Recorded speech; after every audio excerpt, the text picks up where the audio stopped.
So we're a Australian-based digital transformation agency and provide end-to-end services from design to development, maintenance, and build world first using creative technology. So I have a kind of two-part question, but exactly on, I suppose, the theme that you were talking, Ari. So obviously we're in holiday season, especially down in Australia, summer holidays and Christmas coming up. Is there any particular way or signs? You've mentioned diffusing and obviously building trust, but is there any other tips you can give on how you can spot a genuine delaying excuse versus, tire kicking, or before someone turns, into business ghosting? Well, this goes back to, like, you're right, what I mentioned, which is getting to the truth, meaning you have to know within yourself if it's a smoke bomb or it's real. You have to know internally if you can tell you're hearing a typical objection like, we're not ready yet, we want to think about it. What you have to do is not accept their premise as true. You have to help them feel comfortable telling you everything around what they just told you.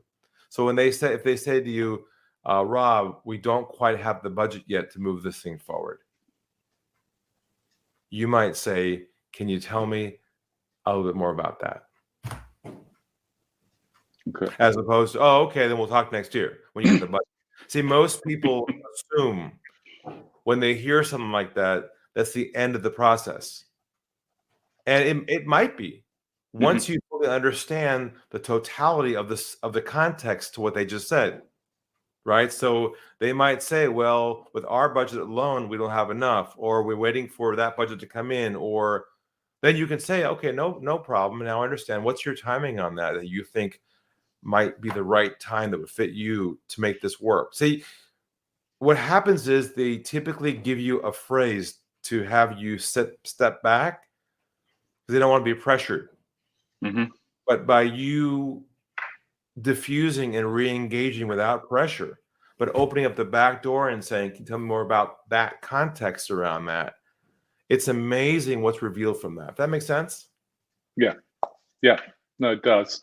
And the second part to that is that obviously those, they're listening and trying to get that out of them is hopefully you never get to that point. But if you do get ghosted, are there any kind of final ideas or suggestions? Because obviously everyone's bombarded with comms from text to email to SMS. Is there, or maybe speaking to a colleague, is there any kind of checklist on how you kind of, finally, are they ghosting you for a real reason, or is it just they're smashed and you found another path? Is there a checklist around that?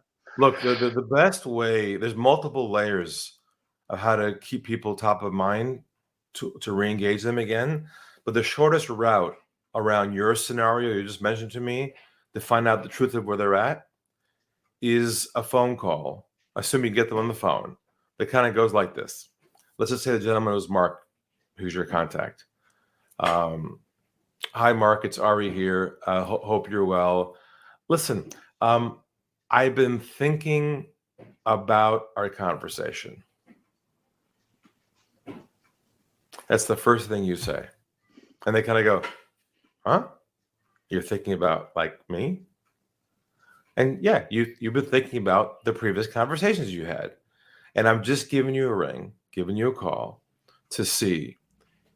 Because I recall when we spoke originally, your issues were X, Y, and Z. And you lay out the original problem that came to you for in the first place. And I'm just curious to see if that was resolved and you're able to move forward on that, and that was all resolved and taken care of and the project is done. Is that all taken care of for you?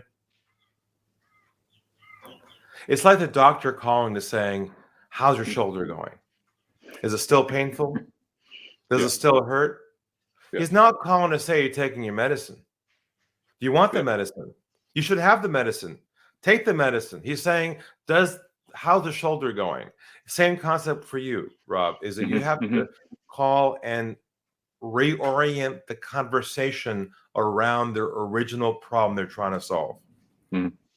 That way, their perception is not you chasing the sale. Yeah.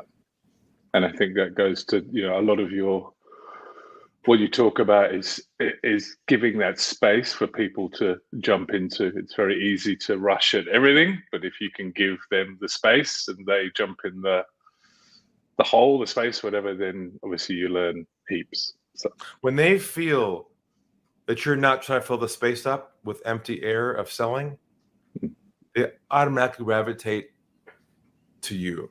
When they sense you're trying to move things forward, they pull back. That's the irony of all this. So really the overall lesson here and takeaway is let go of the sale and focus only on their problem. Okay? Awesome. Thank you, Ari.